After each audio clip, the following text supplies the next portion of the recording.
Hola, soy el doctor Javier Adrián Aguirre Siller, soy médico por la Universidad Autónoma de Nuevo León, soy maestro en trastorno del espectro autista por el ISEP en Madrid y hoy tocamos el tema aquí en Sabinas, Coahuila, de las neurodivergencias y del autismo específicamente, platicando con docentes, con psicólogos, maestros, directores de escuelas y padres de familia de personas neurodivergentes. Entonces, tenemos tres grupos principales. O sea, eso quiere decir que si eres neurodivergente, si eres del 20% de la población, vas a estar en algún lugar de esa tabla. O sea, vas a estar o en el autismo, o en el TDAH, o en las altas capacidades. Lo más común es que haya dobles excepcionalidades. Es raro, por ejemplo, encontrar una persona que nada más tiene altas capacidades. Generalmente las altas capacidades se acompañan eventualmente o de autismo o de TDAH. El TDAH muchas veces se acompaña de autismo y el autismo en el 80% cursa con TDAH. Entonces, no son diagnósticos isolados uno del otro, no son exclusivos tampoco. O sea, no es como que tú eres autista y toda tu experiencia humana va a ser explicada por el autismo. O sea, puede ser que parte de tu perfil cognitivo sea el TDAH. Es muy común. Entonces, el autismo, les puse en negrita la única palabra que, si de aquí se van con eso, con que el autismo necesita rutina, el TDAH necesita novedad y las altas capacidades necesitan coherencia, yo creo que ya saben más de neurodivergencia que la mayoría de la población. Entonces, las necesidades específicas del autismo nacen desde su necesidad de rutina. El autismo es rutinario. El autismo necesita anticipar, necesita prever, necesita que haya previsibilidad de las cosas, necesita saber qué va a pasar. Por eso muchas estrategias que usamos en el autismo se basan en anticipación.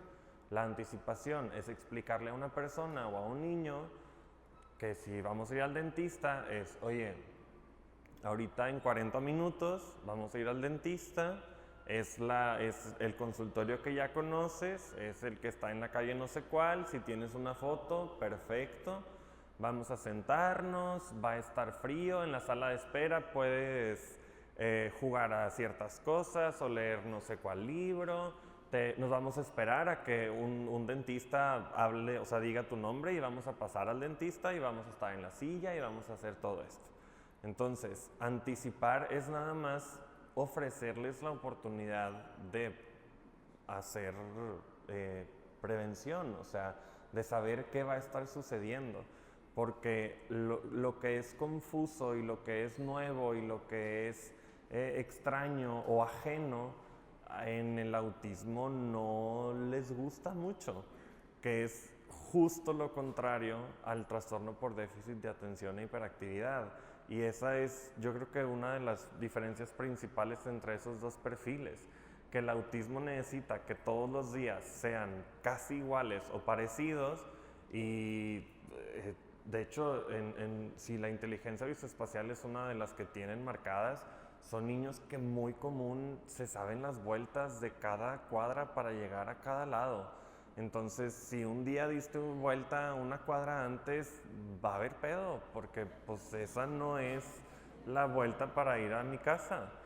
Entonces, esa es la necesidad de rutina, eso es lo que define al autismo. Entonces, por su necesidad de rutina, vamos a necesitar instrucciones claras, o sea, que todo sea cortito y que todo sea entendible, nada difuso. No son personas que analizan el lenguaje con doble sentido, como los neurotípicos, y que tienes que estar viendo como que, ay, pues te dijo que muchas gracias por la invitación, pero no sabía si sí estaba agradecido por la invitación o si más bien te quería decir que pues claro que no va a ir, pero pues que gracias por invitarlo. Entonces, o sea, la neurotipia tiene muchas capas de significancia en el lenguaje. La neurodivergencia es mucho más clara, tanto la alta capacidad como el TDAH como el autismo. Por eso muchas veces también son niños que, o bueno, personas, es muy común en adolescentes y en adultos, que te dicen las verdades muy seco y sin filtro. O sea, porque pues la comunicación en la neurodivergencia es bastante directa y es bastante clara. Eso sí estoy bastante en desacuerdo de que al autismo uno de los criterios diagnósticos sean deficiencias comunicativas. Si es en lo que menos tienen una deficiencia, o sea, son los más claros, son los más honestos, son los más transparentes, o sea, es nada más como es, pues.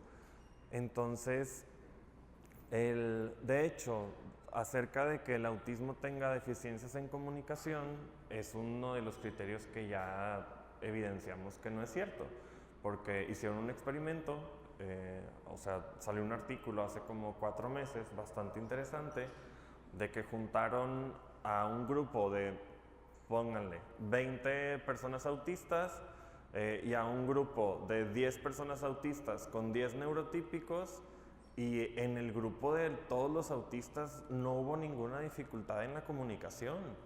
O sea, la comunicación se dio exacta, no hubo una deficiencia, no hubo algo marcado que dijeran, ah, bueno, es que no entendió porque no sé qué.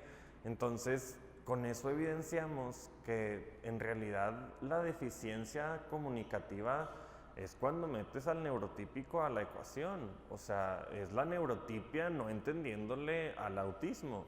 Pero no quiere decir que el autismo no se entienda a sí mismo. Entonces, invito mucho a abrir un poquito el concepto que tenemos de lo que es deficiente y de lo que es eficiente, porque en realidad muchas de las deficiencias que nos marcan los libros son o sea, nos están describiendo que somos deficientes en ser neurotípicos.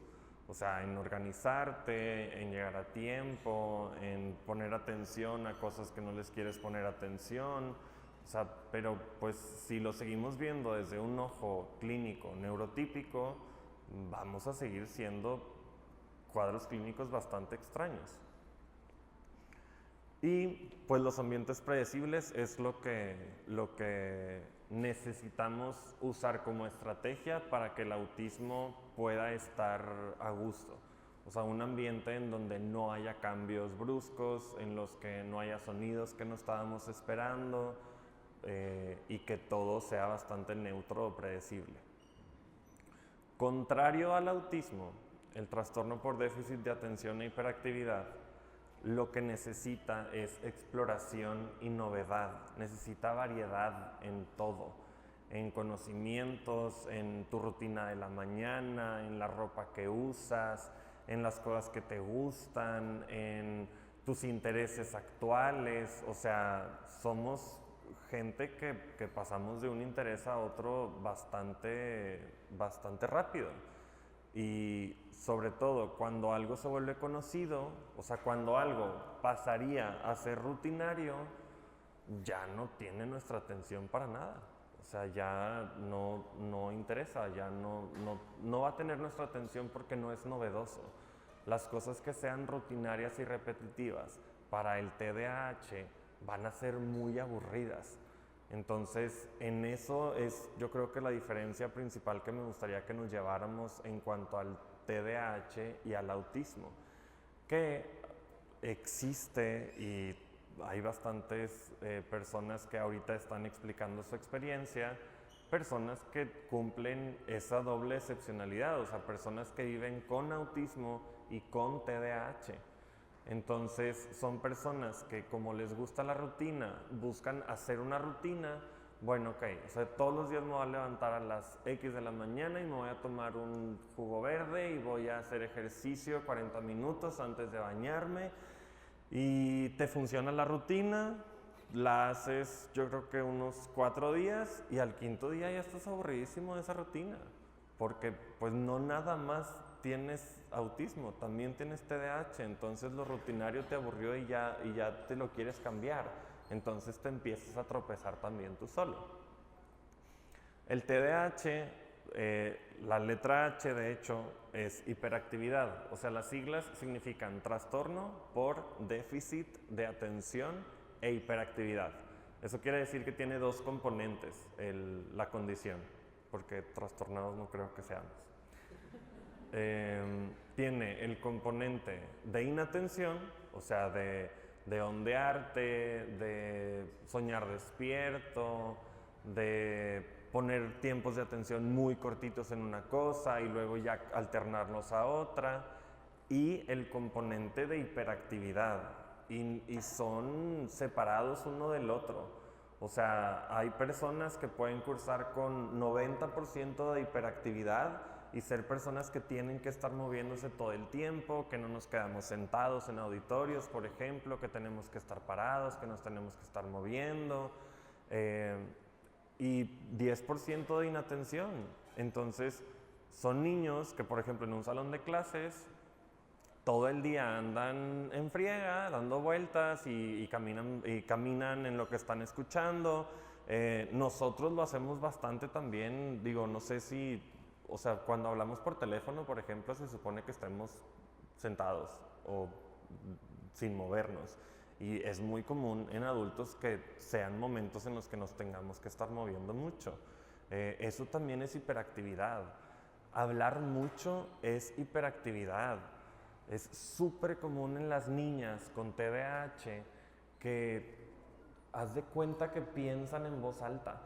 O sea, te están platicando todo el pensamiento de que es que fuimos y después la maestra nos dijo, pero entonces como habíamos ido, entonces mejor le dije a no sé quién que mejor, o sea, hablar mucho es actividad motriz. Hablar mucho es un signo de hiperactividad, no tiene que ser estar corriendo o estar moviendo la pierna o estar aleteando. O sea, hablar es algo motor. Entonces, quiero que ampliemos un poquito cómo se puede ver el autismo, el TDAH y la alta capacidad en nosotros. Porque sé que muchos movimientos están enfocados a las infancias, pero son condiciones de vida. Los niños y niñas autistas crecen y se convierten en adolescentes autistas, en chavos autistas, en chavas autistas, en adultos autistas. No se quita a los 12, no se quita a los 18 cuando cumples mayoría de edad. O sea, sigues viviendo con autismo o sigues viviendo con TDAH. Solamente como el entorno está cambiando, tu clínica también va cambiando y además pues tienes que enmascarar para no parecer diferente. Eso hace que también vaya cambiando bastante el cuadro clínico. O sea, tal vez aprendes que si estás aleteando molestas a los demás, pero resulta que si te agarras el pelo y te muerdes las uñas, pues casi nadie te dice mucho, porque es más típico que la gente esté jugando con el pelo y moviendo la pierna y mordiéndose las uñas. Entonces, de alguna manera aprendes a enmascarar también tu hiperactividad, tu necesidad de movimiento, en movimientos que no llamen tanto la atención para que no se vayan a dar cuenta de que tú eres distinto. Por esto va cambiando mucho el cuadro clínico dependiendo de la edad. Y el tercer punto del TDAH es que las tareas tienen que ser cortas y directas. En el TDAH sucede en la neurodivergencia, pero es más común en el TDAH, algo que se llama trastorno desintegrativo auditivo. ¿Quiénes de aquí ven películas en español? Levanten la mano. Ok. ¿Quiénes las ven con subtítulos en español? ¿Por qué?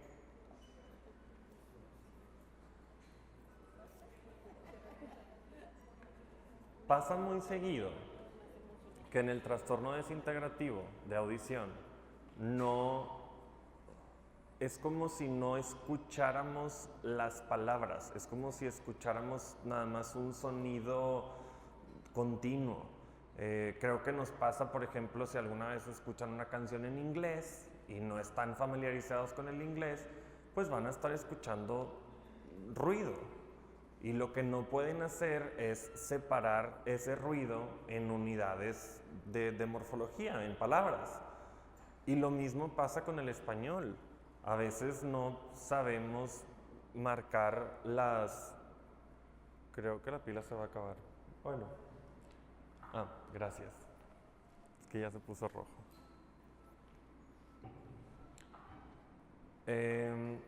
Y eso hace que las instrucciones verbales en el TDAH sean bastante difíciles muchas veces.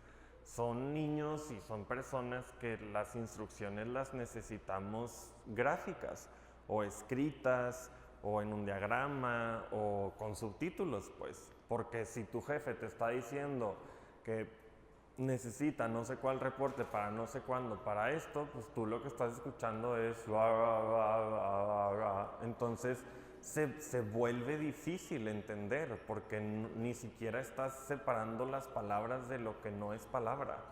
En el TDAH pasa mucho y por eso vemos películas con subtítulos y por eso nuestras instrucciones preferimos que no sean verbales. O sea que si me vas a dar una indicación o un trabajo o un X, que sea en una manera gráfica o que te acompañes de algo escrito. Y son ajustes muy chiquitos que podemos hacer por personas que hacen mucha diferencia en la persona que lo recibe. Y las altas capacidades. ¿Quiénes han escuchado de las altas capacidades? Levanten la mano, por favor. O sea, casi nadie. Muy bien. Las altas capacidades aquí en México es un diagnóstico bastante reciente. Antes lo teníamos, era lo que les decíamos niños sobredotados. Y haz de cuenta que de la nada dejó de haber niños sobredotados y ya nadie sabía qué hacer con ellos.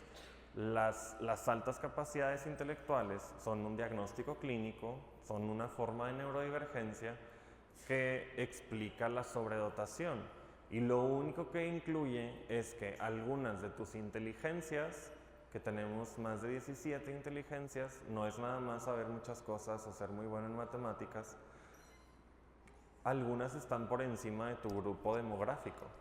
No quiere decir, o sea, para tener altas capacidades, el 10% del planeta tiene alta capacidad. Es algo bastante común. O sea, eso quiere decir que una de cada 10 personas vive con altas capacidades y la mayoría no saben. En España, que es en donde está un poquito más avanzado, el diagnóstico de altas capacidades ha llegado nada más al 2% de la población. O sea, quiere decir que tenemos demasiada gente que vive con algo que se llama de una manera y que tiene una manifestación clínica y que simplemente no lo sabe. Las altas capacidades necesitan coherencia y lógica. O sea, las altas capacidades necesitan que las cosas sean coherentes, que las cosas sean justas. De hecho, uno de los criterios diagnósticos es un sentido de justicia exacerbado. O sea, son personas que luchan mucho por la justicia o que las injusticias les molestan en los huesos. O sea, no es que lo encuentres complicado o como algo, pues qué mal que pasó. O sea, es algo que no te puedes quitar de encima. O sea, las injusticias te persiguen. Entonces, esa necesidad de coherencia es la necesidad de justicia. O sea, de que las cosas sean congruentes, de que las cosas hagan sentido. Que si me dijiste que venías a las 8, pues que llegaras a las 8, pues, porque me dijiste que a las 8 y son las 8. Y no se reduce a la rutina del autismo, se reduce mucho a la coherencia, a la necesidad de que las cosas sean congruentes. Y tienen mucha lógica y mucha profundidad. El criterio diagnóstico más importante para las altas capacidades y que lo pueden ver muy fácil ustedes en las personas o en sí mismos es la alta curiosidad. La curiosidad es el mejor signo de inteligencia. La gente que es muy inteligente es porque es muy curiosa. No curiosa en el sentido de que nos movemos raro, pues. Curiosa en el sentido de que necesitan estar investigando, de que necesitan estar aprendiendo de cosas nuevas que no sabían, o más de un tema que de por sí ya sabían un chorro, pero pues ya les dio interés profundo y ahora se van a hacer expertos en lo que sea, Mesopotamia y las culturas y la Segunda Guerra Mundial y todos los modelos de los aviones del mundo. Pero es esa curiosidad lo que denota la alta inteligencia. La alta inteligencia no siempre se ve como alguien que es muy bueno en matemáticas o en geografía.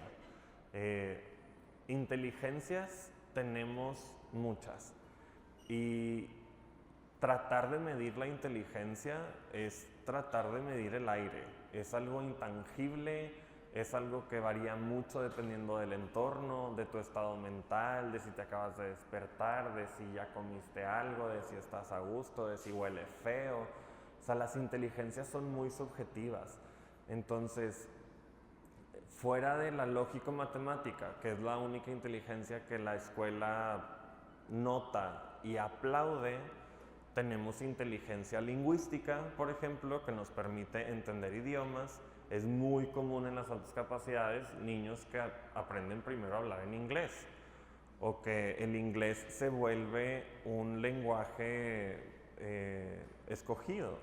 O sea, porque el inglés, comparado con el español en una forma morfológica y sintáctica, es más coherente. El inglés usa muchos verbos bases, es menos variable, es más exacto también en los términos. El inglés te permite sentir más cosas que el español tal vez no te deja sentir, porque... Ok. Voy.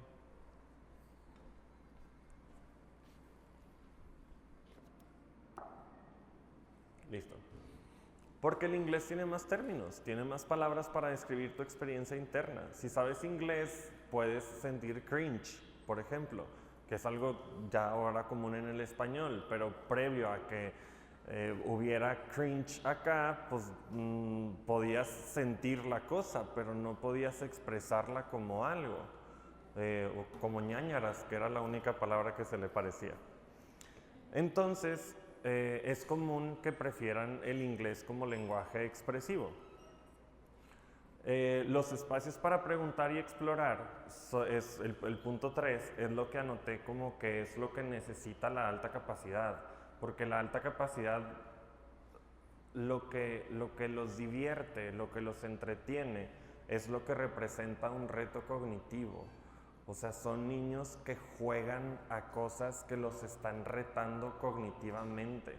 No es un juego típico, no juegan con carritos porque no tiene chiste, o no juegan con monitos porque no tiene chiste. Juegan al tangram y a dominó y a hacer pares de no sé cuáles números, y juegos de memoria y juegos cognitivos de relación de conceptos. O sea, son niños que juegan, digo, tengo uno que juega a leer el diccionario y es su juego favorito en el mundo y así es como él se divierte. Entonces, la alta capacidad se nota mucho en la alta curiosidad. Hasta ahorita, de estos 3 criterios distintos, o sea, de la condición del espectro autista, del trastorno por déficit de atención e hiperactividad y de las altas capacidades, ¿tienen preguntas?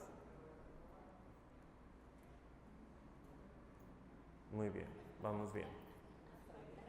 Hasta ahorita no. Muy bien. Este es un cuadro que tienen, bueno, si vieron el QR de la presentación, lo tienen en su celular.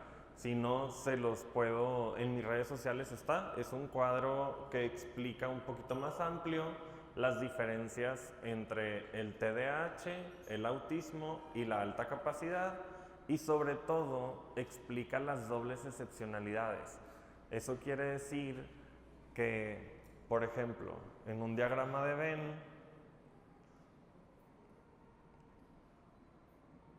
puntero láser. Ok, no funciona. Pero no voy a subir.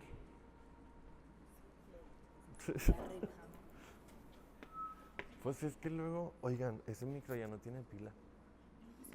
Ah, no, este es el que ya se acabó. El de la mitad ya lo agarré. Las dobles excepcionalidades haz de cuenta, si estás nada más en este cuadrito es porque tu perfil cognitivo es meramente autista. Si estás en este, tu perfil cognitivo es puramente TDAHoso. Y si estás en este, tu perfil cognitivo es de alta capacidad. Lo más común es estar en este o en este. Eso quiere decir la doble excepcionalidad, o sea que un perfil cognitivo cumpla criterios de más de una condición neurodivergente. Por eso muchas veces cuando hacemos diagnósticos hay cosas que todavía no cuadran, o sea, hay cosas que no se explican por puro autismo, hay cosas que no se explican por pura alta capacidad, hay cosas que se explican a través de la doble excepcionalidad. Entonces, siempre mantengan un espectro amplio en el sentido de que la neurodivergencia es un espectro. O sea, no es algo objetivo y cortito y conciso, es algo bastante dinámico. Además, estás hablando de un ser humano que está creciendo en un entorno específico. Entonces va a estar cambiando, es un ser humano que va a estar aprendiendo a hacer cosas. El cuadro clínico va a estar cambiando, lo normal es que esté cambiando. Y la única chamba que tenemos nosotros como médicos, como psicólogos, como maestros, como cuidadores principales, es estar al pendiente de qué necesidades tienen ahorita. Es saber en qué necesitan ayuda. No es arreglarlos porque no se nos va a quitar, no es encargarte de que el mundo sea más fácil para ellos porque te vas a frustrar mucho y se van a frustrar ellos también. Es nada más estar al pendiente de con qué necesitan ayuda. Tal vez un niño necesita ayuda para poner atención, o tal vez una niña necesita ayuda para hacer relaciones sociales porque quiere tener amigas y todavía no ha podido. Eso es en lo único que nos centramos, en las cosas en las que necesitan, no en lo que nosotros pensamos que necesitan o en lo que nosotros pensamos que deberían de estar pudiendo hacer. Y un ejemplo que uso mucho es una paciente, de mis primeras pacientes, que el objetivo que quería que trabajáramos con su hijo es que comiera sandwichitos de jamón picado. Y el niño tenía 7 años, lo lleva al instituto en Monterrey y era su único objetivo, como en las piñatas. Les daban a todos un platito con sándwich de jamón picado y papitas, pues le daba cosa a la señora que el niño no comiera su sándwich de jamón picado, entonces nos lo lleva para que la terapéutica sea trabajarle al niño poder comer sándwich de jamón picado. Y el niño no tenía control de esfínteres. El niño tenía 7 años y usaba pañal. O sea, no traía autonomía, no podía él solito hacer nada, no sabía bañarse él solo. O sea, ¿en qué mundo la prioridad para ese niño es aprender a comer jamón picado en lugar de desarrollar autonomía y controlar esfínteres? O sea, eso es importante, es diferente lo que nosotros queremos a lo que la persona necesita. Y lo que importa al final es lo que la persona necesita. No lo que, o sea, veo muchos adolescentes en edad escolar y con la adolescencia, que se pone difícil, pues a veces están renuentes a la consulta, a veces como que no saben por qué están yendo, no saben por qué los están llevando con otro doctor. Y siempre les explico que nada más los están llevando para que las cosas se les hagan más fáciles, porque de eso se trata también la terapéutica, de eso se trata también el trabajo que hacemos nosotros, es facilitar. En la neurodivergencia acompañamos a los pacientes con respeto, pero no los modificamos, ni les enseñamos cosas que no quieren aprender, ni les quitamos su aleteo si su aleteo es lo que usan cuando se sienten súper estresados o desregulados o súper emocionados. Las conductas autistas son conductas humanas, no son nada más conductas autistas que se tienen que quitar, son conductas dentro de la variabilidad humana. Entonces no las quitamos, no las modificamos. En el sentido de si todos tenemos, porque es bastante común, sobre todo en adultos que al compartir nuestro diagnóstico, lo que nos digan los neurotípicos, en aras de hacernos sentir como mejor o familiares, supongo, es de que, pues sí, pero yo creo que todos tenemos poquito.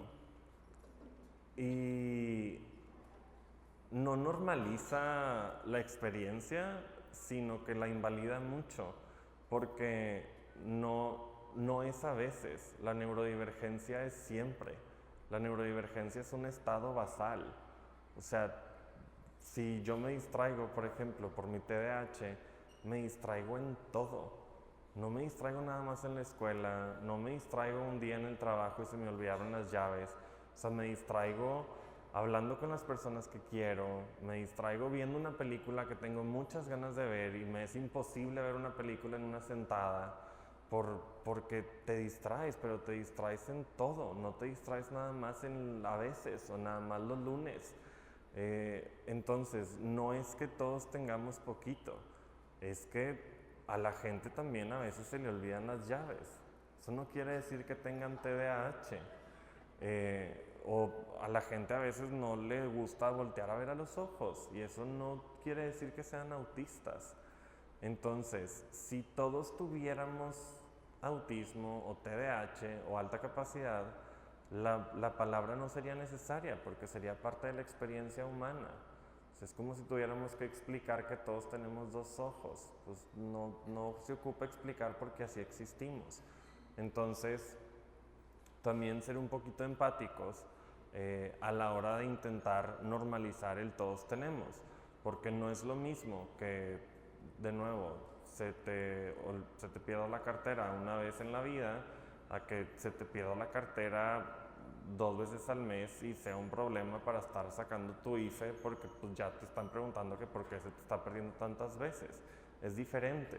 O sea, se trata mucho de la profundidad de los síntomas, no de que exista el síntoma. Y un mensaje, nada más para cerrar esta parte, es que nos toca normalizar mucho las cosas, nos toca saber que también esas variabilidades son parte de la normalidad, saber que también ser autista es normal y tener TDAH es normal, porque importa la palabra, importa tu sentido de pertenencia. Algo que me pasa seguido con papás es que nos preguntan a qué edad o cuándo sería adecuado decirle al niño que es autista o decirle a la niña que ella tiene altas capacidades. Entonces, por eso no tiene tantas amigas o la gente se le hace aburridísima o quiere estar platicando de las pirámides cuando los demás quieren estar platicando del pelo y de las uñas y de champú.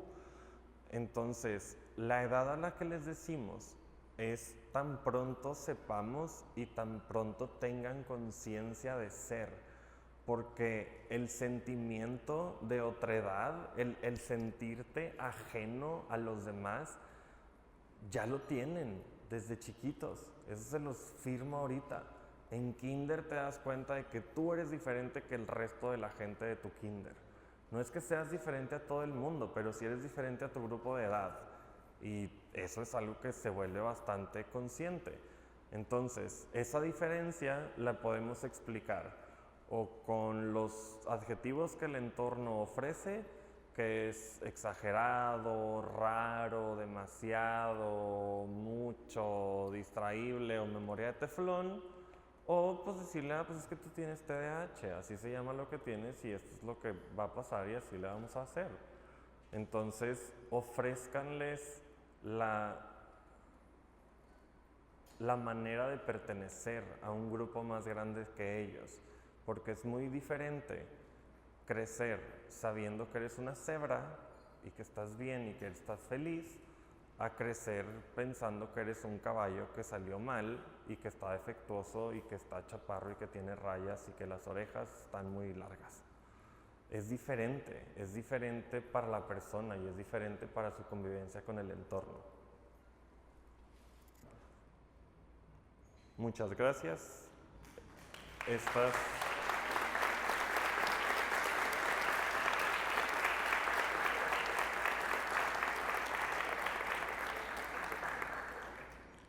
Estas son mis redes sociales en donde subo contenido también de neurodivergencia, es de lo único que hablo todo el tiempo. Me gustaría ahora si hay preguntas que se sientan en un espacio seguro para hacer preguntas. No sé cómo anden.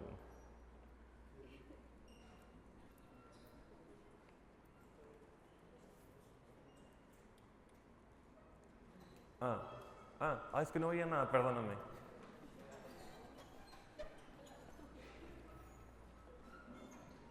Ahí te va. Hola, tío. Hola. De nada. Bueno, yo tenía una duda, pero es más para que me quede más claro lo que comentó. Sobre a qué edad sería más coherente o susceptible decirle a un menor de edad, pues si tiene TDAH, si tiene neurodivergencia.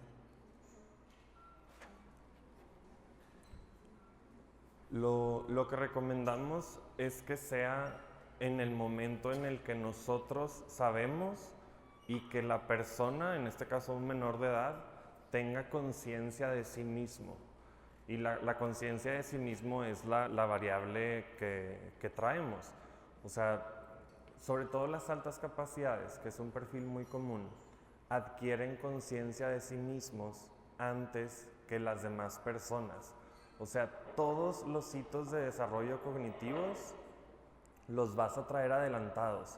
Eso quiere decir que antes que los demás ya sabes que tienes manos y que tienes mente y que tienes un cuerpo y que eres una persona y que las demás personas son otra persona que tiene otra mente diferente en su cabeza. Todas esas son cosas que empezamos a aprender. Eso se llama teoría de la mente. En niños de 2 años puede ser que ya haya teoría de la mente y que ya se sientan ajenos. Si a los 2 años ya se sienten ajenos, hay muchos cuentos que nos ayudan a explicarles su diferencia de una manera bastante respetuosa y positiva. Porque también los niños te van a agarrar lo que les digas como se las mandes. Y si se los dices con la tragedia del mundo y llorando y todos desolados, y que es bastante común, culpa bastante de nosotros doctores por cómo también decimos las cosas y cómo comunicamos, pero si ya hay un sentimiento de ser ajeno, recomiendo mucho decirles que es nada más porque son neurodivergentes.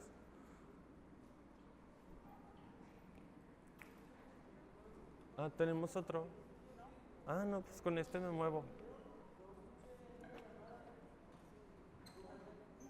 ¿Estás preguntando? No, está platicando. Yo soy una abuela sur.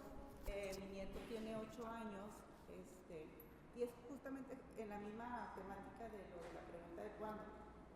El niño se desarrolla súper bien en la escuela, tiene terapias, todo, y no ve, o sea, no ve un momento, porque él anda normal, los niños son súper empáticos con él, y ahí entre mi hija, su esposo, todo el entorno, no sabemos en qué momento, porque él anda como normal. Entonces, por eso no sabemos en qué momento decirle al niño, eres neurodivergente, porque para él, camina como si nada en la vida, o sea, anda, a veces, él en lo que nosotros notamos mucho es en lo social. Él se aburre estando con amiguitos y los amiguitos no entienden y él se va solo. Entonces está ahí complicado para nosotros saber cuánto decir. Y ya tiene 8 años. Sí.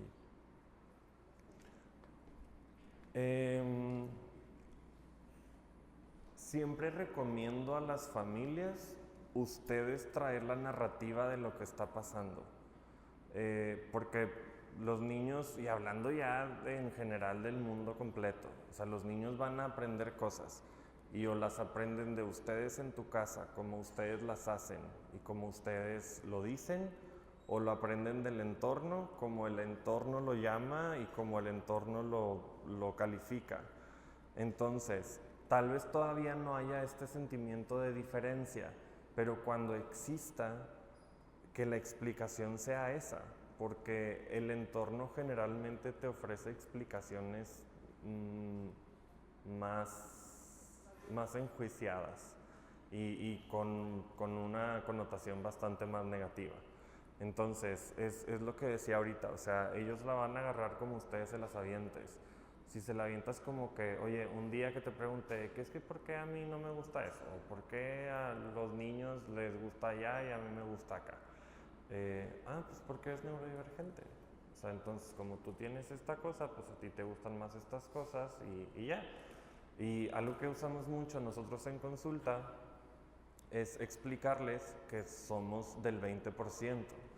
Y es una frase que usamos mucho también en la neuroafirmación para entender nuestra diferencia.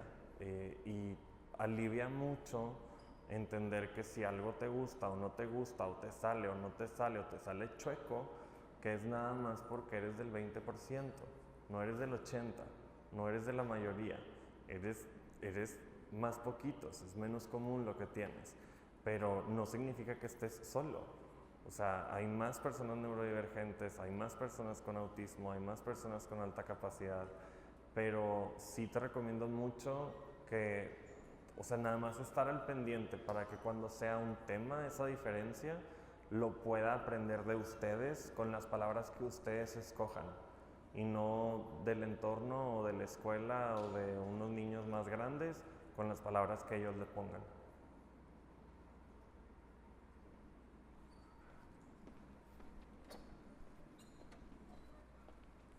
Hola. Hola, buenas tardes, Javier Adrián. Primero, gracias por venir, por la explicación. Te felicito, fue pues muy dinámica y aprendimos mucho. Y mi pregunta va en caso de que en mi caso personal me haya sentido identificada con alguno de los perfiles que aquí expusiste, ¿cuál sería el proceso? Porque personalmente creo que encajo en uno, dos y a lo mejor hasta tres. O sea, no sé si, ¿qué sugieres? Yo creo que hasta el día de hoy hubiera sido funcional, pero no sé si requiera, puedo mejorar exacto con el médico. Entonces, ¿qué sigue, verdad? O sea, nada más mi pregunta. Muy bien. Muchas gracias, Mariana. Sí, está muy dinámica, sobre todo la parte del principio en la que no jalaban las diapositivas. El proceso diagnóstico en adultos empieza con información de cómo vive la otra gente neurodivergente, experiencias de gente que vive con alta capacidad, experiencias de gente que vive con TDAH, experiencias de gente que vive con autismo y buscar ayuda. Digo, puede ser ayuda médica, psicológica, psiquiátrica, de donde quieras, pero siempre buscando que sea alguien neuroafirmativo. Es muy diferente el modelo médico, que sigue viendo todo esto como una discapacidad y como cosas que tenemos que corregir o sobrecrecer o superar, cuando en realidad son cosas que lo que tenemos que hacer es aprender a vivir con ellas. Y es entenderle a tu mente y es saber por qué tu mente a veces se va por allá, o a veces esas cosas no le salen, o a veces esa cosa le sale súper fácil que resulta que a todos se les hace difícil y viceversa. Digo, no es promoción, pero si quieres una consulta, estoy ahorita aquí en Sabinas, consulto en la Fundación Don Bauden, en Monterrey consulto en el Instituto No Amanecer. Ambas son fundaciones de asociaciones de beneficencia privada, entonces estoy a la orden.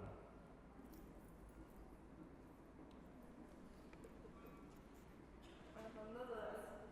La primera, no sé, bueno, yo trato con niños autistas, con TDAH y todo, y llevan dos casos que me comentan que sus médicos o doctores, los, por ejemplo, estaban en grado autismo grado 3 y los bajaron a autismo grado 2. ¿Eso es posible? ¿Sí es posible que un niño o una persona cambie de un grado a otro conforme pasa el tiempo? ¿Eran dos preguntas? ¿Quieres hacerme la segunda o te contesto esta? Ok. Acerca de los grados del autismo, del grado 1, grado 2 y grado 3, son Para empezar, etiquetas que ya casi no usamos, en realidad, porque el decir un grado no te explica las necesidades de apoyo. Te dice cuánto apoyo necesita, pero no en dónde. Y es muy diferente que un niño sea grado 3 porque ocupa ayuda para ponerse el pantalón al derecho, que un niño sea grado 3 en lo social y que en lo que necesita ayuda sea en momentos sociales en donde pueda tener un entorno en donde pueda platicar con gente. Entonces, los grados ya casi no los usamos, pero cuando los usamos sí es dinámico, sí es posible estar rotando de un grado 2 a un grado 3 o de un grado 2 a un grado 1, etcétera. Sobre todo porque las estrategias, las estrategias que ponemos como objetivos está en quitarles esas dificultades que tienen. Entonces, cuando empezamos a solucionar lo que se les hace difícil, pues puede pasar de necesitar mucho apoyo a necesitar medianamente apoyo. Sí es cambiante. Bueno, y la próxima sería, ¿qué estrategias da usted como para los niños con TDAH?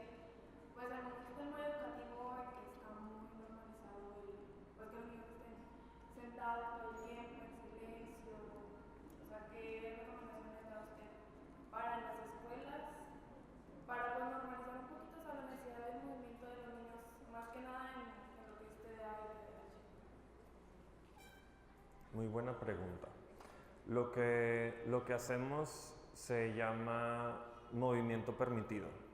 Entonces, buscamos que tengan, el niño se va a mover. Si no le ofreces una forma de moverse en su banca, se va a parar. Y nos gusta mucho molestar a la gente, porque nos da dopamina. Es un criterio literal de que estar molestando a los demás es un criterio también para el TDAH. Entonces, pues va a molestar a los demás. El movimiento permitido te deja que en tu banca, ya sea con una liga de resistencia en las patas del frente o con un fidget que les guste, pueda estarse moviendo. Además del movimiento permitido, son niños que cuando mandamos estrategias a las escuelas, les pedimos a los maestros de que, oye, cuando vayan a repartir exámenes, cuando vayan a borrar el pizarrón, cuando sea ir a la dirección por no sé qué cosa, pues manda al niño que ocupa moverse, pues. Porque la manera en la que sobrevivimos mucho en las escuelas es pidiendo permiso de ir al baño y no ir al baño. Nomás tipo, pues poder pasearte un ratito.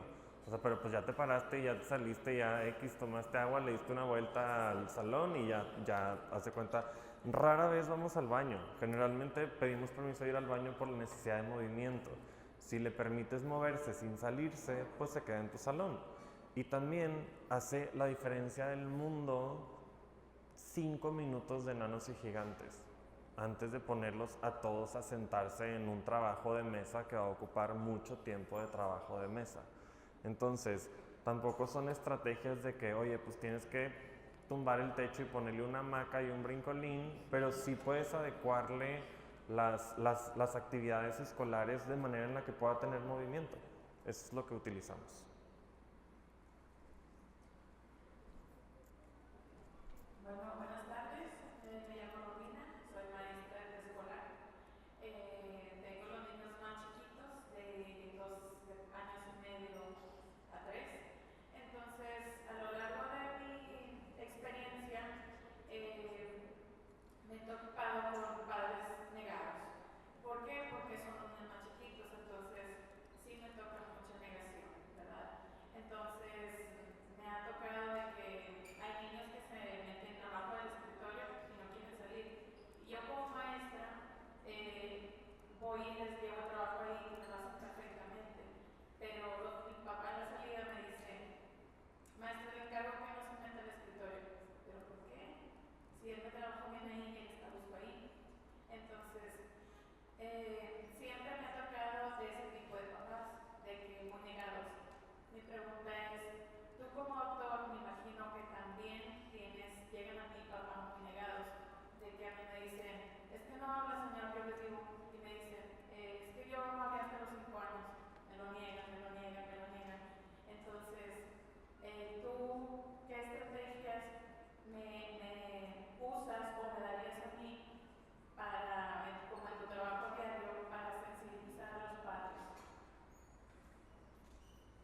Gracias.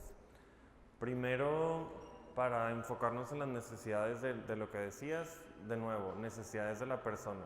Si el niño trabaja mejor en el escritorio, pues que se ponga en el escritorio. La chamba de nosotros es hacérselo más fácil a ellos, no a los papás, no a la directora de la escuela, no a la maestra, a ellos. O sea, estamos enfocados en la persona. Y sobre papás que tienen un duelo ahí atorado, lo que se vive con el diagnóstico es un duelo que va a llevar tiempo, es un duelo en el que tienen que de alguna manera enterrar al niño que habían proyectado tener, y estás enterrando una proyección que nunca existió, o sea, estás enterrando una idea que tú tenías, pero sí es importante cumplir como el proceso de duelo. Lo que hago mucho yo es ser bastante honesto al respecto. O sea, puedes decirle que, o sea, tu recomendación como profesional es llevarlo a una evaluación, no sé qué, que hasta que no tenga esa evaluación, tú vas a seguir haciendo lo que sea más fácil para el niño. O sea, y no vamos a seguir indicaciones de papás de familia porque, pues, ellos no están en el salón y ellos no estudiaron para ser educadores. Entonces también confíen mucho en su trabajo, confíen mucho en lo que saben y que los papás vivan su duelo en el tiempo y forma que lo vayan a vivir. El niño no tiene por qué esperarse a que los papás ya estén contentos con que sea autista para poder existir libremente. Entonces, seguirle. Bueno, me voy a ir así en orden.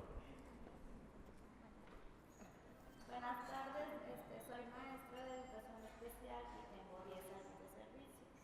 Entonces, mi pregunta es si hay algún instrumento de evaluación para diagnosticar las altas capacidades intelectuales, porque en lo que yo tengo no he escuchado así como que algún niño esté diagnosticado con eso.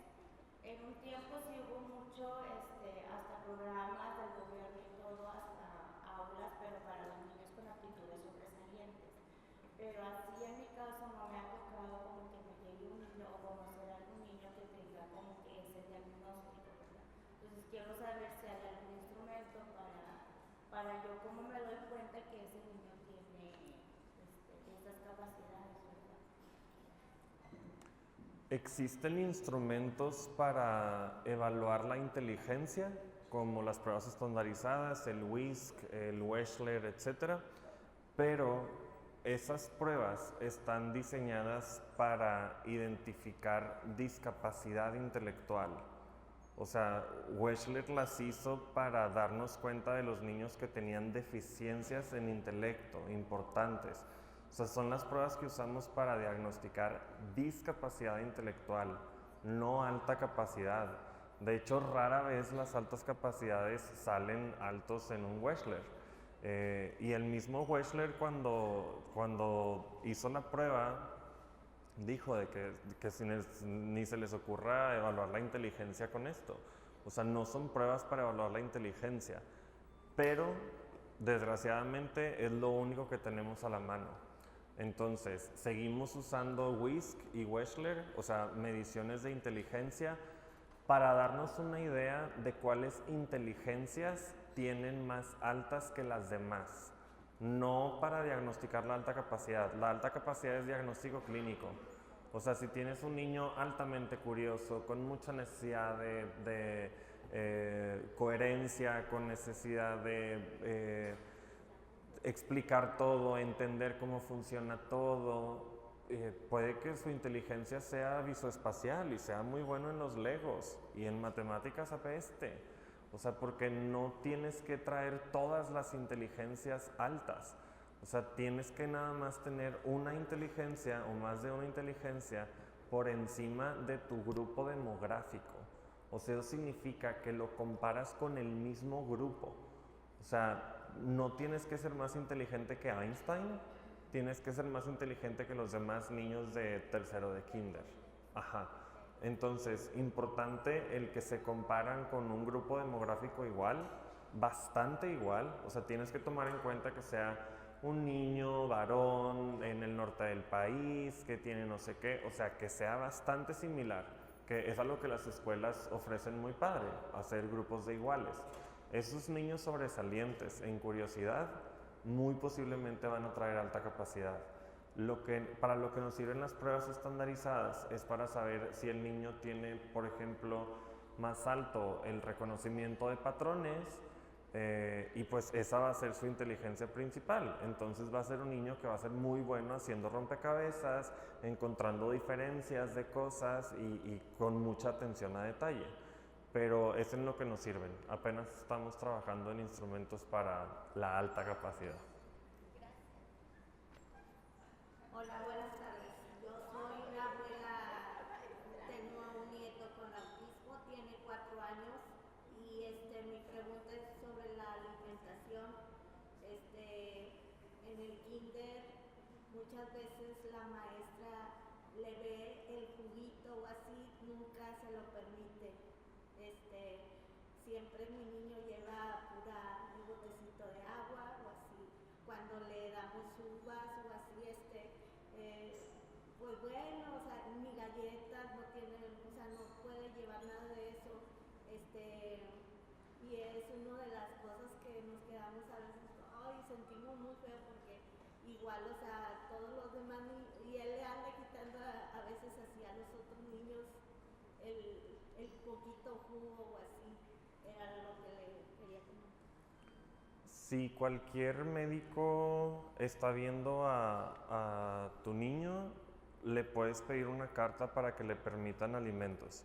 Porque sí, las escuelas se pusieron medio raras ahora con esto de que nadie puede llevar comida rara y que todos tienen que comer agua y cacahuates. Y cuando cursas con selectividad alimentaria, o sea, que eres un niño que si no come ese jugo de uva con esas galletas Marías, no va a comer nada, lo indicado es que entonces meta su jugo y sus galletas Marías mientras trabajamos en selectividad alimentaria. Sí, pero siempre permitimos alimentos. Acá había una pregunta, ¿verdad? Ah, era la misma. Y acá había otra. Ah. Buenas tardes, mi nombre es Fernanda y quizás esta pregunta ya se contestó con otra, pero no la quiero quedar. Y es ¿cuál sería la manera correcta de los padres comentarle al niño, en este caso un niño pequeño que quizás no tenga las capacidades de entender directamente el concepto? ¿Cuál de estas sería la mejor manera?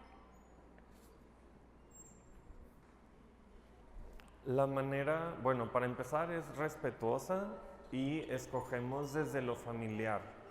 O sea, siempre explicamos la necesidad de rutinas, por ejemplo.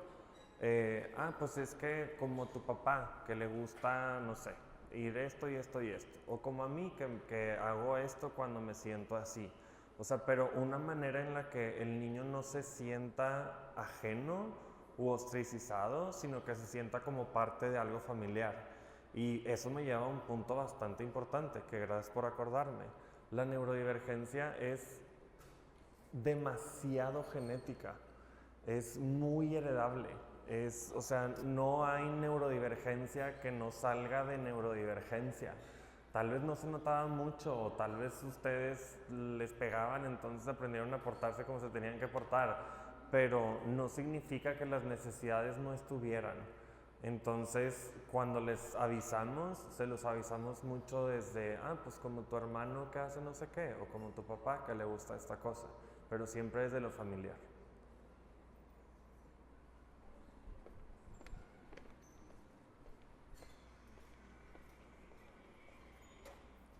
Tengo una alumna con autismo y al momento de yo darle una indicación o que realice un trabajo, empieza a pegarme, a estirar el cabello o a gritar, a llorar, y he usado como técnicas los pictogramas o anticipación, pero no logro que me funcionen. ¿Qué técnica usted me recomienda? Checar mucho el contexto. Las conductas suceden en un contexto. Siento que me voy a caer, mejor no le hago al... Sí, no voy a hacer. Las conductas suceden en un contexto, las conductas no suceden solas, las crisis no pasan solas, o sea, no tuvo una crisis porque tuvo una crisis porque olía feo, o porque hacía mucho calor, o porque los niños no se estaban callando, o porque su papá le dio la vuelta por donde no era para ir al kinder, o sea, pero suceden dentro de un contexto. Fuera de ver la crisis, checa mucho el contexto. ¿Qué estaba pasando? ¿Cuánto ruido hay? ¿Hace calor? ¿No hace calor? La luz está muy fuerte tal vez, hay mucho sol. Viene de el recreo y se la pasó fatal en el calor. O sea, checa muchas veces son cosas del entorno. Entonces no te frustres como si fuera algo que tú estés haciendo o no haciendo, y más bien busca acomodarle el entorno para que igual y esa crisis no suceda.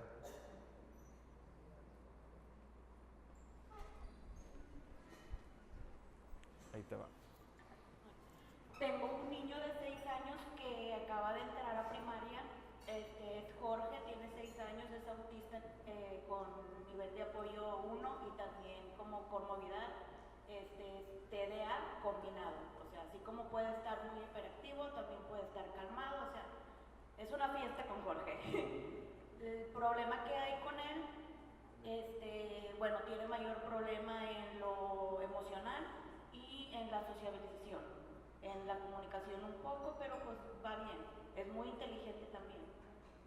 Pero el problema que tenemos en la primaria, acaba de cruzar a primer grado de primaria, el cambio lo tomó muy bien, de kinder a primaria, porque siempre todas las vacaciones fue de anticipar y pasar por ahí. Mira, esta va a ser tu escuelita nueva y aquí vas a venir y todo eso, ¿verdad? Pero lo que sí hay un problema es que Jorge es escapista, solo en la escuela. Se sale del salón, no quiere estar ahí, pide permiso para ir al baño y se va a dar la vuelta, se va a otros salones a jugar. Toda la escuela ya lo conoce porque Jorge anda por todos lados. Entonces es eso y el negarse a trabajar. La maestra, que por aquí ha de andar la maestra, la invité a la conferencia, por más que se le ponen las indicaciones para que trabaje, se niega y no quiere. En casa hace las tareas muy bien, también se niega y no quiere, ¿verdad? Pero se sienta y las logra hacer. En la escuela pues me queda muy claro que son 20 y tantos niños y no se puede con todos a la vez, pero ¿cómo me ayudaría a mí y a la maestra para que Jorge no se niegue a trabajar y pues permanezca más en el salón? ¿Toma medicamento? No. Okay. También te quería preguntar sobre el omega 3. Ok. Muy bien. Bueno, creo que lo que le está estorbando ahorita a Jorge es su TDAH, no tanto su autismo en esta específica conducta. Y me lleva a un tema que no toqué en la plática porque se extiende bastante, pero que bueno que lo tocamos, que es la medicación, el medicamento. Para el TDAH, en lo personal, porque vivo con TDAH, hace mucha diferencia el medicamento. Cuando tenemos TDAH es porque nos falta dopamina en una parte del cerebro, o sea, nos está faltando algo químicamente. Entonces usamos medicamentos que nos dan dopamina y nos permiten prestar atención. Muchas veces la respuesta cuando estamos batallando mucho con el entorno es el medicamento. Y hay mucho tabú acerca del medicamento que me gustaría de una vez sacarlo del aire. No causa dependencia el medicamento para TDAH, no es adictivo en lo absoluto, al revés, se nos olvida 3 veces a la semana tomarnos la pastilla. Y quitarle o negarle el medicamento a alguien que vive con TDAH es lo mismo que no permitirle insulina a alguien que vive con diabetes. Es exactamente lo mismo. Es no darles insulina como médico y decirles, no, es que tienes que echarle más ganas. O sea, sí puedes bajar la glucosa, vas a ver. O sea, nomás tienes que echarle más ganas, tienes que hacer más ejercicio y comer mejor y pues sí, pero hay algo que me ayuda muchísimo a que sea más fácil para mí llegar al resultado, que en este caso es aprendizaje. Entonces, consideren siempre que haya TDAH el medicamento. O sea, salva muchas vidas, protege mucho de las adicciones, porque si no tienes dopamina, muchas cosas sacan dopamina. La nicotina saca dopamina, el alcohol saca dopamina, todas las conductas de riesgo, las apuestas, 1000 drogas, o sea, son estimulantes. Entonces, algo va a encontrar el azúcar, algo va a encontrar que lo va a hacer sentir un poquito más regulado y va a generar una dependencia a eso, muy posiblemente. Es lo que sucede en la mayoría de los casos. Y acerca del omega 3, es un muy buen suplemento para el TDAH. Es una buena alternativa para quienes no están a gusto con el medicamento o no se sienten todavía como que quieren medicamento. El omega 3 tiene 2 fracciones, específicamente el DHA y el EPA, que nos ayudan mucho a la cognición y a lo atentivo. Entonces, pueden iniciarle un omega 3 como suplemento, pueden buscar iniciarle un medicamento para que para él sea más fácil trabajar en el kinder, pero dijiste algo importante que quiero que todos traigamos a la mente, y que es que nada más sucede en la escuela. Si una conducta nada más sucede en un entorno, es el entorno. O sea, la conducta tiene que pasar en todas partes para que sea algo mío. O sea, el ejemplo de la distracción. O sea, me distraigo comiendo. O sea, te distraes siempre. No nada más cuando vas a no sé dónde, o no nada más en el trabajo en la mañana. O sea, si las conductas nada más suceden en un entorno, muy posiblemente sea algo del entorno. Igual, algo sensorial, algo de la luz, algo del clima, algo del ruido, de los sonidos que hay, etc. Entonces también puede ser que cuidar su sensorialidad, o sea, que traiga unos tapones para los oídos, pues haga que pueda prestar más atención a lo que está diciendo, porque de perdido ya no está escuchando las 4 conversaciones atrás de él y distrayéndose. Pero sobre el omega 3 es muy buen suplemento, y si las conductas nada más suceden en una parte, generalmente es esa parte la que tiene algún problema. ¿Ok? Ah, muy bien. Ok. A eso te iba a preguntar, que salió a comentario de, de medicina, porque dices que es muy importante, y justo que te decía de mis, que le acaban de decir que también probablemente, o ya también le están poniendo con TDA, y le está recomendando el doctor No sé qué sea eso. Déjame checarlo. Y dice que lo checáramos, que nos estudiáramos sobre esta, para estar preparados para esta medicina, y que justamente lo que tú estás diciendo, que es lo necesita y que no es nada. Es guanfacina. Sí. Sí. Bueno, era nada más una pregunta acerca de los medicamentos, de la guanfacina específicamente. La guanfacina es un medicamento que usamos para el TDAH, pero es como un cuarto de escalón. O sea, generalmente usamos atentivos más comunes, con menos efectos adversos y más como simples. Entonces, si están buscando un medicamento, también podemos empezar con un escaloncito más abajo. O con un suplemento como el omega 3, es muy buen suplemento.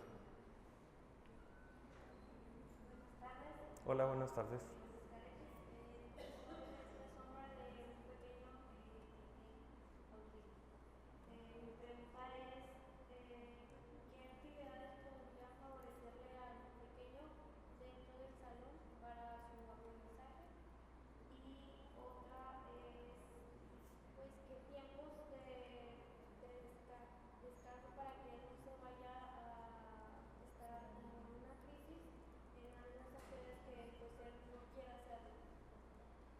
Ok. Para actividades que no quieren hacer, generalmente usamos el orden de las actividades y ponemos una actividad que sí les guste previo a la que no, y otra que también les guste después de la que no. O sea, siempre alternamos por gustos o por intereses. Y si no, algo que también que usamos mucho en el autismo es acomodar la metodología a sus intereses específicos. O sea que si el niño tiene un interés profundo por el universo, pues entonces vamos a aprender a sumar y a restar anillos de los planetas, o estrellas, o planetas, o lo que sea. O sea, darle también por sus intereses fijos ayuda mucho a que haya atención, entonces que pueda haber aprendizaje. De nada.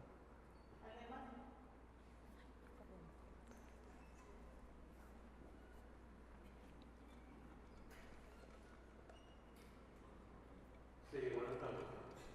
Buenas tardes. Mi pregunta es, un niño con autismo que lo diagnosticaron grado 1, después de diagnosticar grado 3 y nuevamente grado 1. Por ejemplo, nos vemos a nuestro hijo periódicamente con un neuropediatra. El neuropediatra le da su tratamiento. No sé qué piensa usted acerca del CBD. Sí, el neuropediatra cumple su trabajo. Nosotros como padres cumplimos nuestro trabajo.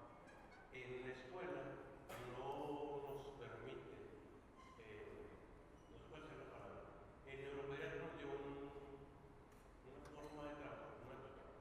Y en la escuela no nos permite, nos dicen que ellos llevan sus métodos de trabajo. ¿Qué puedo yo hacer? Se hacen adecuaciones curriculares. La escuela, o sea, no puede decir eso la escuela. La escuela tiene que dar un derecho, que es el derecho a la educación.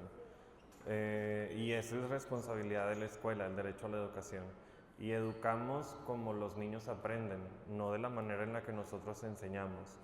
Eso puedes apelar a ajustes curriculares sin ningún problema.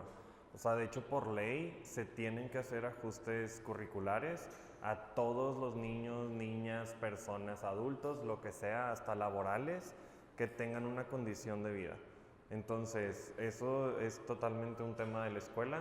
O sea, no pueden, digo, sorry, sé que hay directores de escuela y así, y lo estoy echando de cabeza, pero la responsabilidad de la escuela es la educación. Tu responsabilidad es llevarlo y ayudarle y llevarlo a consultas que sean necesarias, traer los métodos. La responsabilidad de la escuela es ejercer el derecho a la educación que tenemos todos los mexicanos. Entonces no pueden hacer lo que están haciendo, no pueden decir de que no, es que yo así trabajo. Se adecua el currículo. O sea, y la currícula la adecuamos para todo, para autismo, para TDAH y para alta capacidad. O sea, no tampoco tienes que ser autista o superautista para poder apelar a un ajuste razonable. Los ajustes razonables se tienen que hacer. Y acerca del CBD, es un buen suplemento que ayuda a relajar un poquito, disminuye un poquito la velocidad de procesamiento de la cabeza, por ejemplo, entonces puede ser que te ayude a atender mejor algunas cosas.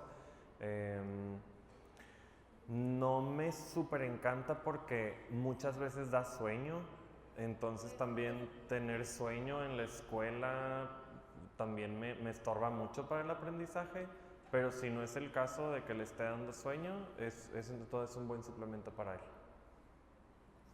Aquí tengo otra pregunta, nada más me permite hacer un comentario de ahorita. Claro. Cuando iniciamos la conferencia, se les hizo el agradecimiento personalmente a los maestros que están aquí. Cuando hacíamos la publicidad del patillo, siempre nos dirigíamos que esta conferencia era una unión entre padres y maestros para trabajar en conjunto. ¿Por qué menciono esto? En caso personal, una de las terapias que se le dio a mi niño por parte del doctor fue la liga. Y en la escuela no me lo permitieron. Entonces, es aquí donde entran los maestros, no sé cómo llamarlo, se me va la palabra, conocimiento, anticipación, para entre ustedes mismos hacer las adecuaciones necesarias que el niño necesita. Muchas veces no es necesario que te manden una carta del doctor. En el caso personal, a mí me pidieron que llevara una carta del doctor y aparte una de su psicólogo, y no le permitieron el uso de él. Entonces, ya queda en cada maestro el decir, si esto, como dijo la maestra ahorita, si esto le va a ayudar al niño a aprender y no me interfiere con los demás niños, vamos a dejarlo trabajar de esa manera. Por eso es bien importante que como maestros tengan esa conciencia para poder llegar al mejor momento con el niño y el niño pueda aprender. Gracias. Gracias.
Gracias. Es un tema complejo, tiene capas y contextos, y algo importante es que sepamos que no nada más te está sucediendo a ti o no nada más sucede aquí en Sabinas. La mayoría de mi práctica clínica está en Monterrey y en San Pedro, y estamos, yo creo que igual o peor, en tema de inclusión escolar, de inclusión educativa. Lo que pasa es que la inclusión educativa es trabajo de quienes forman maestros. Gracias. No de los maestros. O sea, y en eso es algo muy gacho, porque sé que los maestros quieren hacerlo mejor, pero no saben cómo. Y ese es el problema, no están preparados para la neurodivergencia. Nosotros como médicos tampoco, en psicología tampoco lo vemos, en la normal menos. Entonces, este sentido de que, bueno, ustedes son los maestros, entonces ustedes tienen que poder, creo que sí pueden querer poder, pero si no sabes cómo, va a ser muy difícil. Si no sabes cómo incluir o qué necesidades se tienen. Y tu papel como mamá es mucho más relevante que el de maestra sombra, sobre todo si tu niño es autista y las cosas pues son cuadraditas y estructuradas. Va a ser muy confuso que tú juegues un rol de mamá y de maestra sombra, porque pues tu maestra es tu maestra y tu abuelita es tu abuelita y tu mamá es tu mamá. O sea, son cosas diferentes, son funciones diferentes también de las personas. Entonces, no sé si se pueda que la maestra sombra sea una maestra que no seas tú. O sea, va a ser muy confuso que su maestra sombra sea su mamá, porque entonces también los límites de lo que es casa y lo que es escuela, pues se van a empezar a difuminar. O sea, y ya no entiendo entonces cuándo es la casa y cuándo es mi mamá, y en cuál, cruzando cuál banqueta empieza a ser mi maestra. Pues va a ser confuso.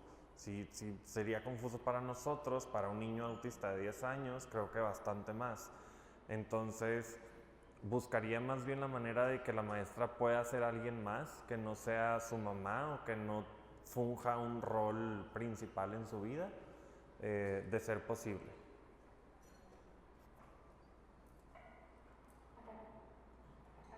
Hola. Hola, bueno, mi pregunta es, ¿cómo dar o cambiar una rutina que ya está muy establecida en mi niño? Mi niño tiene autismo, grado 2, y tiene TDAH también. Entonces, en la escuela, en la segunda dosis del medicamento, que más o menos es a las 12, él tiende pues, a cambiar como sus emociones, a andar más inquieto, se muerde mucho los dedos. Entonces, su maestra sombra está ya, y su maestra titulada del colegio, junto con la psicóloga y con la directora, que gracias a Dios se envuelven todas en el círculo con Juanito, que intentan mucho buscar como ayuda. Me preguntan que cómo deben de ser para que Juanito pues esté un poquito más tranquilo al momento de que le vayan a dar la medicación, porque le dan la medicación y dura como 40 minutos como que todo inquieto, estresado. Entonces lo mandan a un cuarto como de estimulación temprana, y ahí lo tienen. Su maestra sombra también trata como de tranquilizarlo, prestarle un ratito con pizarrón para que pueda distraerse un poco. Pero cómo quitar como esa rutina o cambiarla, porque ya está muy establecida. O sea, le das el medicamento y se empieza a mover, empieza como a aumentar, empieza a bajar el pantalón, pero solamente en ese lapso, cuando ya la segunda dosis del medicamento. ¿Qué toma? ¿Metilfenidato? Sí. ¿Y toma que 5 y 5 o 10 y 10? Toma 10, o sea, toma una pastilla completa a las 8 de la mañana, 7:40, y la mitad se la toma a las 12.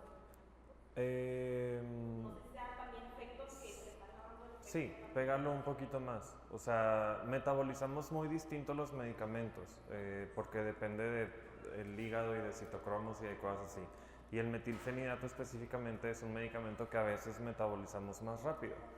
Se me hace que para cuando le estás dando su segunda dosis ya anda en las últimas de la primera. Si lo adelantas un poquito, posiblemente esa hiperactividad y esa como desregulación nos la podamos ahorrar. Ok, y también, bueno, otra pregunta. Se muerden muchísimo los dedos. Bueno, antes ya no lo hacía y regresó a volverse a morder. Entonces, ¿le puedo comprar que una mordedera? Sí, tiene mordedera o darle, no sé si permitan tener paletas o algo que... Justo la maestra y directora están en la Sí. intención de que Juanito pueda tener todos los juguetes para que él no trate como de morderse, de... Cuando la necesidad es muy oral, porque a veces se quedan un poquillo atoradillos en el momento oral de la exploración, les damos cosas orales que pues no sean dañinas. O sea, una paleta o una mordedera que traiga el colgada, o sea, darle una alternativa.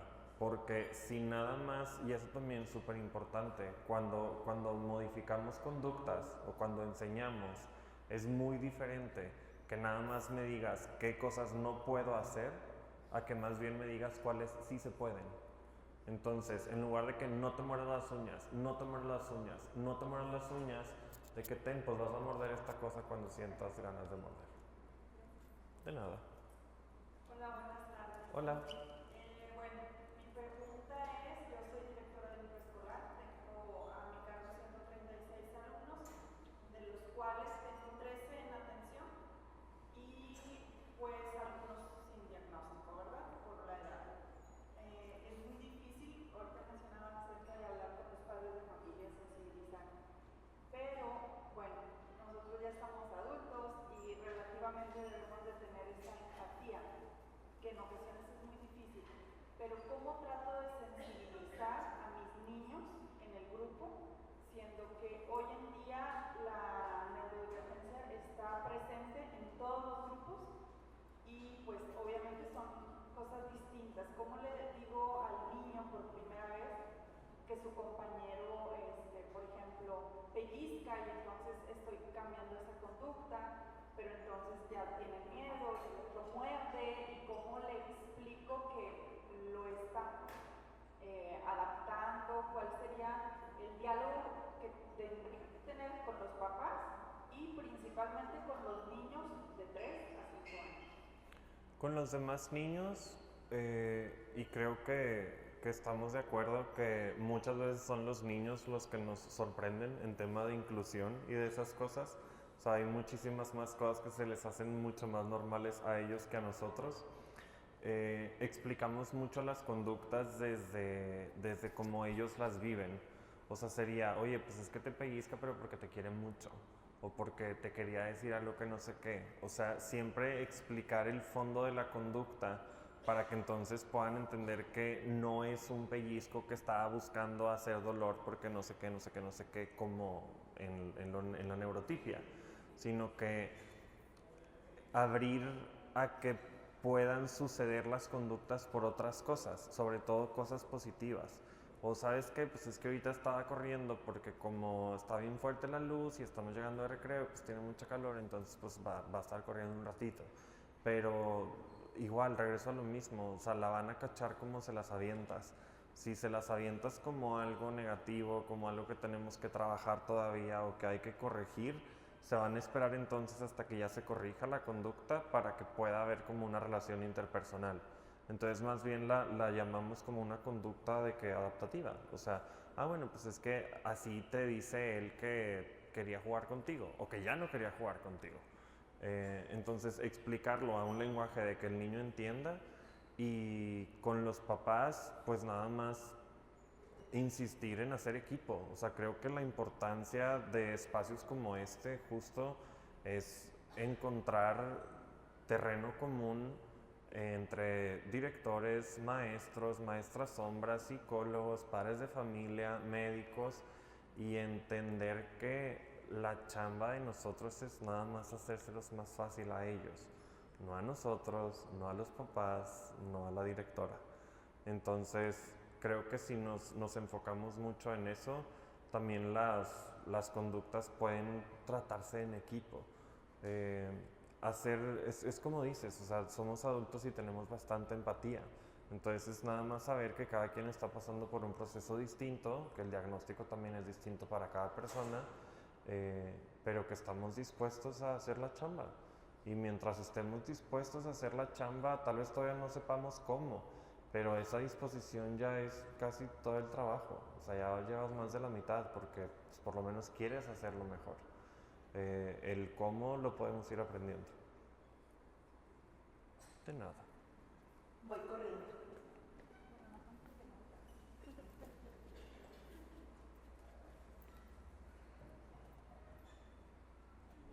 Hola Javier. Hola.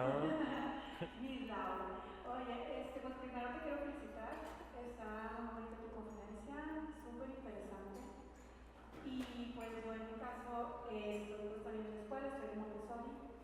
Y he visto que las maestras sombras son una gran ayuda para nosotros como maestros. Y pues para ayudar a los niños, ¿verdad? Para que trabajen mejor. Tenemos mucha paciencia como maestros, bueno en mi caso yo tengo mucha paciencia. Trabajo con kinder y con primaria y con prepa. Con los niños chiquitos, pues hay varios que tienen diferentes, ¿verdad? Niveles. O sea, tengo una niña que pues no quiere hablar, pero observa todo. Y está el otro niño que tiene muchas rutinas. Tengo un niño que tiene muchas rutinas y que cuando se va a acabar la clase se empieza a estresar mucho en caso de que no haya terminado su trabajo. Ahí nosotros pues nada más yo estoy de que no pasa nada, espérate, tú terminas tu trabajo, yo me voy contigo y te acompaño a tu salón. Y el niño como que ha aprendido eso, que él puede terminar a su ritmo. Siento que es como dices tú ahorita, es una cuestión de equipo. O sea, tanto las sombras como los papás y nosotros. Los niños son muy empáticos, no sé si sea porque últimamente hay más niños que están dentro de las aulas y los mismos compañeros ya están acostumbrados a ver a otros niños que a lo mejor va a gritar, el niño a lo mejor va a llorar, el niño a lo mejor se va a tirar al suelo, o otro niño quizás quiera salirse corriendo como escapista, pero los mismos niños, sus compañeros ya lo ven normal. O sea, ya están acostumbrados, hay mucha empatía, siento yo, que ha crecido la empatía hacia los niños. Y ahorita que estás platicando tú del trabajo en equipo me pareció formidable. O sea, es real, o sea, las sombras hacen muy, muy buen trabajo y nos apoyan demasiado. O sea, en cuestión de que el niño se quiere ir corriendo o algo, pues ella ya se fue corriendo detrás de él o vas a seguir estas reglas, estas indicaciones. Mi admiración también para los papás y las sombras. Y pues, de nuevo, muchas felicidades, Javier. Me encantó estar aquí escuchándote. Muchas gracias. Listo. Listo. Una última pregunta. Hola, ¿qué tal? Buenas tardes. Buenas tardes. Yo soy maestra sombra, también en el Instituto Montessori. Pues como se sabe, en el Montessori hay mucho material para trabajar. En mi caso, cuando yo empecé a trabajar con mi niño que se llama Nico, pues yo sabía que tenía un diagnóstico de autismo, que es normal. Después se le hicieron estudios y hay otro resultado, que no recuerdo cuál es, ¿verdad? Mi pregunta es, por ejemplo, cuando hay el material, él lo chupa o lo lame. No sé cuál sea el motivo por qué lo hace. Ahora, cuando estamos trabajando, que va a escribir o así, porque tiene poco que empezó a escribir, a veces estamos bien escribiendo y de repente vienen episodios como de querer llorar. ¿Cuál es el motivo por el que él hace cosas de lamer o chupar? ¿O por qué ese sentimiento de que a veces quiere llorar? ¿Qué edad tiene?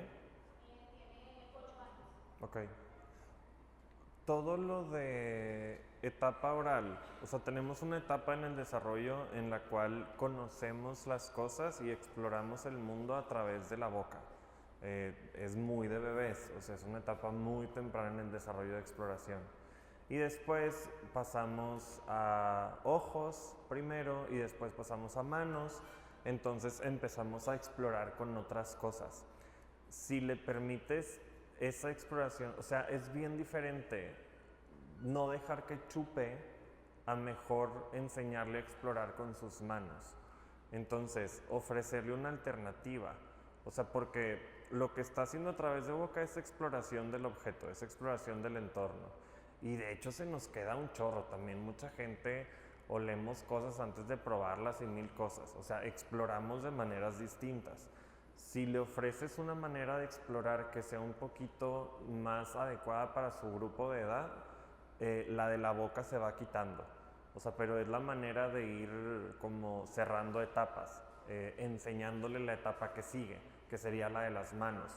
Entonces puedes trabajar mucho con texturas o con tiempos para estar tocando el material o con material de diferentes, no sé, tipo foamy, y a veces uno que tenga granitos de arena o algo que, o sea, permítele explorar de otra manera, entonces la exploración oral se va quitando solita. Y lo del llanto, la verdad tendría que ver mucho el caso, o sea, el contexto tiene... existe la depresión en los niños y es importante que lo reconozcamos y que lo hablemos también en plataformas. O sea, los niños chiquitos se deprimen. Los niños que sienten mucha tristeza todo el tiempo no es normal, no es ser muy emocional. Hay niños, tengo pacientes que sus primeros intentos suicidas fueron a los 6 años. O sea, que a los 6 ya estaban pensando en cómo matarse. O sea, la depresión y el suicidio infantil es un tema relativamente nuevo en la medicina, porque antes no hablábamos de que los niños tuvieran una intención suicida, pero existe la depre en los niños y así se ve, como llanto fácil, sentimientos de culpa muy marcados, miedos exacerbados, mucha autocrítica, mucha necesidad de perfección, tristeza la mayor parte del día o aplanamiento emocional. Tampoco es normal estar aplanados, tampoco es normal no sentir cosas. O sea, se supone que sientas cositas para arriba y para abajo, y luego más para arriba y luego más para abajo, pero que las emociones vayan fluctuando. Si es un niño que además cursa con mucho aplanamiento emocional, posiblemente ande pasando por una depre. Existe la depresión en los niños.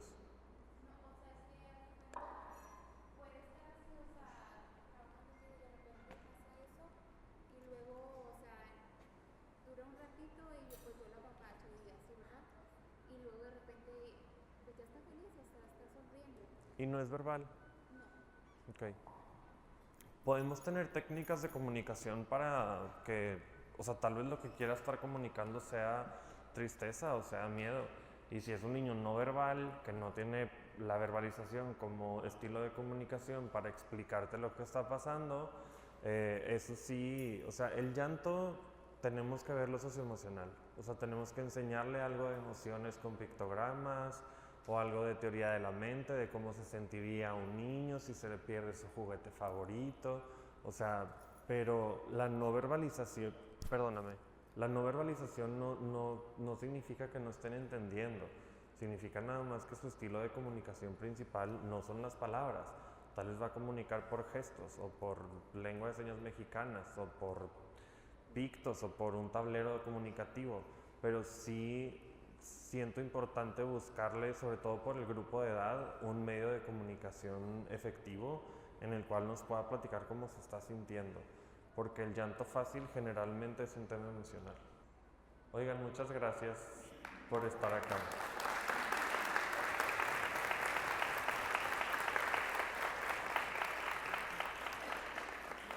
Gracias por quedarse hasta el final. Estoy a la orden cualquier cosa. Yo soy de aquí de Sabinas, entonces vengo 1 o 2 veces al mes y nada más trabajo como advocacia para la neurodivergencia. Entonces, en lo que pueda servir, estoy a la orden. Gracias, queremos darle gracias a todos por estar aquí, por quedarse hasta el final. De parte de Mamás Azules, usted sabe que lo queremos mucho. Muchas y estamos gracias. muy agradecidos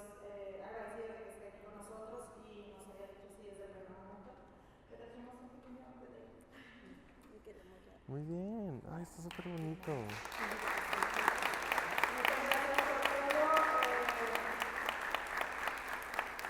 Muchas gracias. Gracias. Thank you. Sí, no te apures. Definitivamente creo que es la mejor persona que nos pudimos encontrar en el camino. Ay, gracias. Sí. No duden tantito en seguir luchando por sus hijos y como maestros dar el plus por sus niños.